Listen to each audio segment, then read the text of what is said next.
Hello दोस्तों, नमस्कार। मैं हूं अर्नब और स्वागत है आपका रेलवे टॉकीज में। तो दोस्तों 8 सीपीसी से जुड़ी 3 महत्वपूर्ण अपडेट्स आ रही हैं यहाँ पे।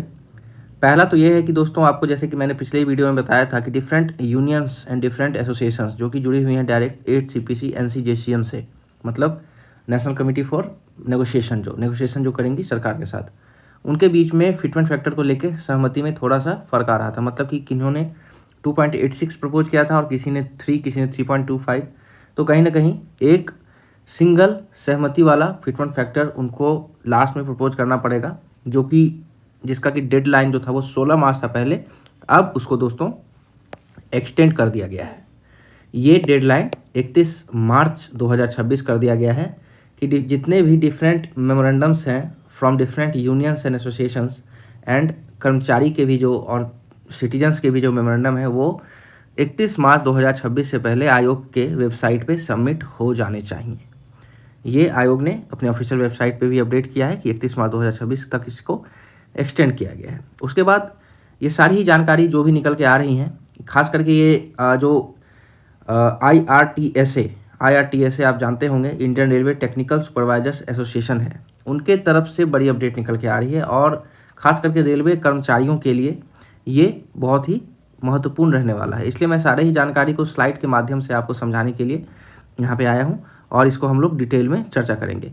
की माइलस्टोन्स की अगर बात करें तो एक बार जैसे ही ये सारी चीज़ सबमिट होगी, क्योंकि दोस्तों ये बहुत ही महत्वपूर्ण पार्ट होता है मेमोरेंडम सबमिशन, जैसे ही सबमिशन होगा उसके बाद डेलिब्रेशन स्टार्ट हो जाएगा। इसका डेलिब्रेशन में दोनों ही तरफ के पार्टी बैठेंगे।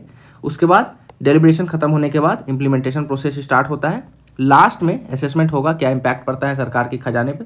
ये सब जब हो जाने के बाद एक जो नियमावली तैयार होती है, लास्ट में उसको अप्रूव किया जाएगा और कैबिनेट के थ्रू बिल पास करा के लोकसभा में, राज्यसभा में, उसके बाद आपके सैलरी स्लिप पे ये दिखना स्टार्ट होगा।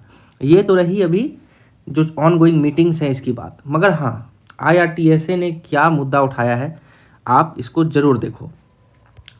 इसमें जो दोस्तों पहला मुद्दा है, मैंने थंबनेल में भी लिखा है वहाँ पे, ग्रुप ABC का रिक्लासिफिकेशन।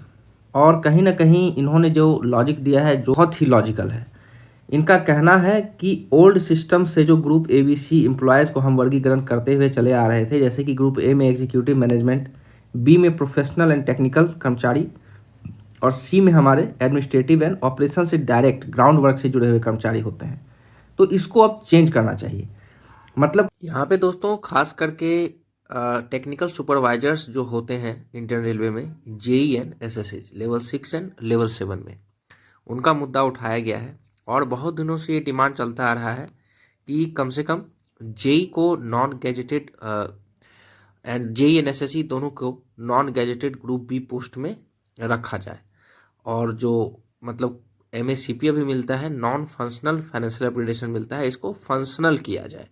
मतलब ऐसा ना हो कि सिर्फ फाइनेंशियल बेनिफिट ही मिले, इसके साथ उनको ग्रुप B का भी स्टेटस दिया जाए, क्योंकि कहीं ना कहीं एक बहुत ही ज़्यादा bridging and important role play करते हैं टेक्निकल सुपरवाइजर्स रेलवे में। उसके बाद जो अगला डिमांड है दोस्तों, वो इन्होंने बताया है कि जब 7th CPC का जब इम्प्लीमेंटेशन हो रहा था, उस समय एग्जिस्टिंग जो अलाउंसेस थे वो लगभग 196 थे। मगर अब जो है ये 12 कैटेगरी में आ चुका है। ओनली 12 कैटेगरी के ही जो अलाउंस हैं वो अब वैलिड है। हालांकि इसका थोड़ा सा क्या है कि आप अगर पूरा रिपोर्ट पढ़ोगे 7 CPC का, तो बहुत सारे जो अलायंस थे वो मर्ज हुए थे, ठीक है। या मान लीजिए जो पोस्ट ही अब नहीं है, जो मान लीजिए मैकेनाइज्ड हो गई पोस्ट, जैसे कि आपके ग्रुप D में कोई अभी मैनुअल वर्क बहुत कम हो चुका है, या कुछ पोस्ट है जो कि आउटसोर्सिंग से काम हो रहा है, तो वहाँ के जो अलायंस थे वो हट गए थे।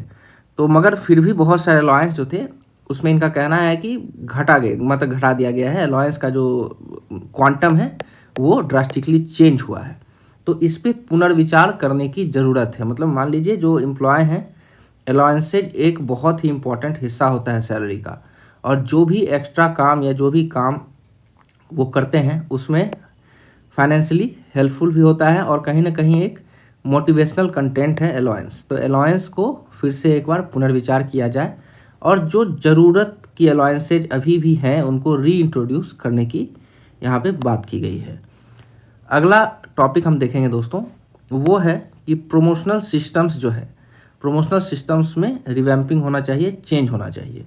मतलब अभी जो दोस्तों सिस्टम चलता आ रहा है किसी भी सेंट्रल गवर्नमेंट डिपार्टमेंट में, वहाँ पे आपको हर 10 साल में एक MACP मतलब नॉन फंक्शनल फाइनेंशियल अपग्रेडेशन आपका कराया जाता है। आपकी पोस्ट जो है वो नहीं बढ़ती है, मगर फाइनेंशियल बेनिफिट आपको मिल जाता है। जैसे कि आप मान लो 4200 ग्रेड पे में किसी भी पोस्ट को ज्वाइन करते हो, चाहे रेलवे में करो या SSC में करो, कहीं भी करो, तो 10 साल तक अगर आपको प्रमोशनल एवेन्यू नहीं मिलते हैं किसी भी कारणवश, तो ये आपको गारंटी देती है सरकार की 10 साल में आपको MACP मिलना ही मिलना है और आप 4600 ग्रेड पे में चले जाओगे, आपका बेसिक उस हिसाब से बढ़ जाएगा। मगर इस चीज़ को कहीं ना कहीं इनका कहना है कि मान लीजिए कोई बंदा अगर 4200 ग्रेड पे 35,400 पे ज्वाइन करता है, तो 10 साल से पहले ही वो 4600 ग्रेड पे का जो 44,900 का है ये उसको आ जाता है, 3% बढ़ने से ही आ जाता है। और कहीं ना कहीं अब इसको 6% करने की मांग अगर उठाई गई है, तो इससे क्या होगा कि 5 ही साल में 4 ही साल में ये ग्रेड पे उसको मिलना स्टार्ट हो जाएगा। तो इससे फ़ायदा ज़्यादा नहीं हो पाता है, इसलिए MACP को 10 साल के क्वांटम को घटा के 6 ईयर्स करने की बात की गई है। मतलब कि मिनिमम अगर किसी भी एम्प्लॉय का 30 साल का सर्विस पीरियड है, तो 30 साल के सर्विस पीरियड में मिनिमम 5 MACP उसको ग्रांट होने चाहिए। मतलब 5 नॉन फाइनेंशियल अपग्रेडेशन, उनको नॉन फाइनेंशियल अपग्रेडेशन होना चाहिए। दूसरा ये है कि for the motivation of employees, ये फंक्शनल अपग्रेडेशन का एवेन्यू बढ़ना चाहिए। मतलब कि जो LDC जैसे कि होता है, आप जानते हो, लिमिटेड डिपार्टमेंटल कॉम्पिटिटिव एग्जामिनेशन, इसके थ्रू जो भी प्रमोट होते हैं ग्रुप A ऑफिसर में, ग्रुप B ऑफिसर में, तो ये एवेन्यू बढ़ना चाहिए, इसका क्वांटम बढ़ना चाहिए, ताकि कर्मचारियों में जो है एक एनर्जी जो है वो बना रहे और वो ज़्यादा मन लगा के काम करें कि भाई अगर हम अच्छा काम करते हैं तो हमें अच्छा प्रमोशनल स्कोप मिल सकता है। 9 इम्पॉर्टेंट जो डिमांड्स इन्होंने कंसोलिडेट करके दिया है, जो आगे रखेंगे ये आयोग के सामने। पहला तो चलो ये हायर सैलरी स्ट्रक्चर की बात की गई है, यहाँ पे फिटमेंट फैक्टर पे बात होगी। दूसरा है जॉब रिक्लासिफिकेशन। 3 मुद्दों को मैंने आपको डिटेल में डिस्कशन किया है, ग्रुप A, ग्रुप B और C, जो कि टेक्नोलॉजिकल एडवांसमेंट हुआ है, तो अब जो है सेम कल्चर पे इसको नहीं बांटा जाए, इसको चेंज किया जाए, इसका जो पद्धति है वो चेंज हो, ABC क्लासिफिकेशन से हट के अब अलग क्लासिफिकेशन होना चाहिए। हेल्थ केयर में जो है इम्प्रूवमेंट की मांग की गई है।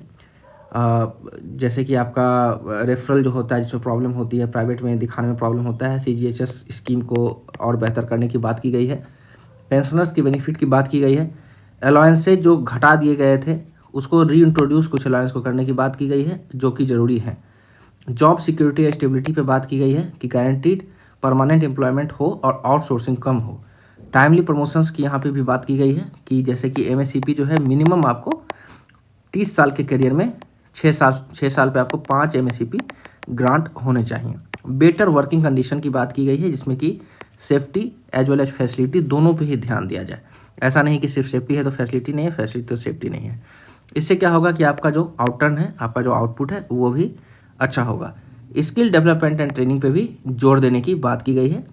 ये तो दोस्तों आशा करते हैं कि आपको अच्छा लगा होगा ये सारा अपडेट।